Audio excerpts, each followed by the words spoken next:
Anger is a strong emotion.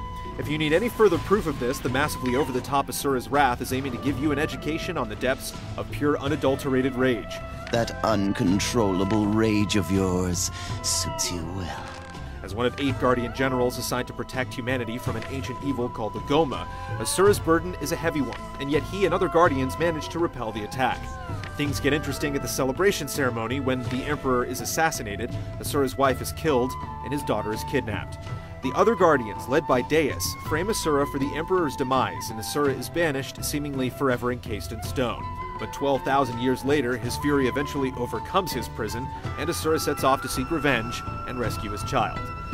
You let me handle them. Comparisons often sell games short, but it's easy to connect the dots between Asura's Wrath and games like God of War, without sacrificing too much.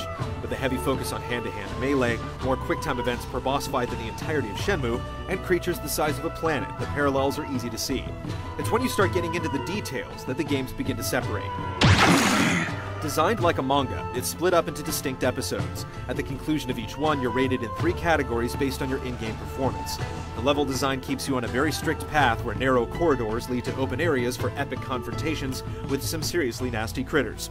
While demonic rhinos and turtles spark the flame, when you square off against other Guardians, things truly heat up.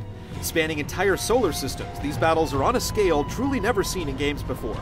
Loaded with quick-time events the game calls synchronic action, you'll quickly learn to never ever put your controller down.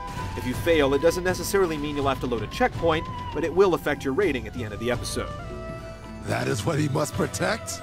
Asura has plenty of ways to pummel, but based upon the 6 episodes included in the preview build, there's no way to increase his abilities or otherwise power him up. We also haven't seen any form of weapons in our time spent with the game.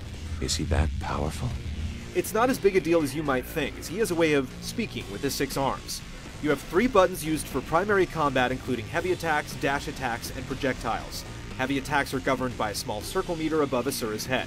As you land blows, it depletes, and when it disappears, you're cleared to drop some justice. Keep the beating going, and you eventually enable unlimited mode with the left trigger that allows you to spam the heavy ordnance.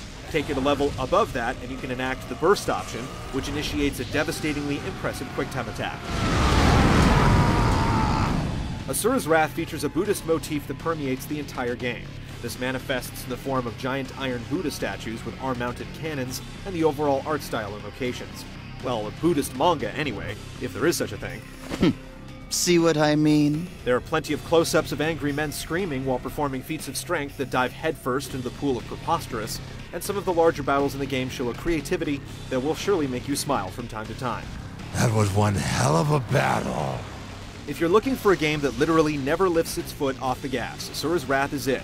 When its hyper-intense melee combat represents the valleys to complement its peaks, it's pretty easy to see that there's very little downtime. The game does feel like it goes on autopilot for huge chunks of time, and the Japanese translation and resulting facial animation are a little rough around the edges, but if you feel like you can look past things like this, its late February release is definitely something to look forward to. Time to raise some hell!